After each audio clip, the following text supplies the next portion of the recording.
הסלון עם קיר שניתן לפרק אותו ואז להגדיל את הסלון והדירה תהיה מרובעת. חדר שינה,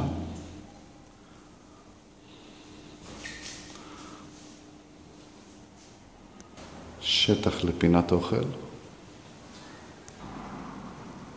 מקלחת ושירותים,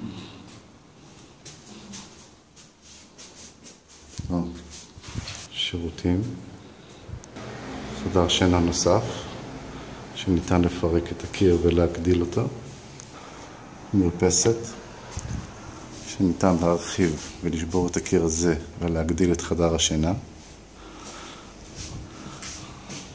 הנוף שמהדירה, נוף ירוק,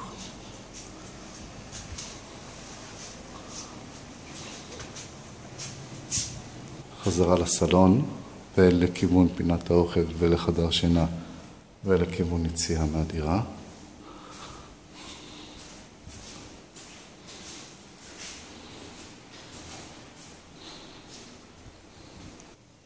המטבח, מטבח בגודל חדר עם כניסה לחדר שירות.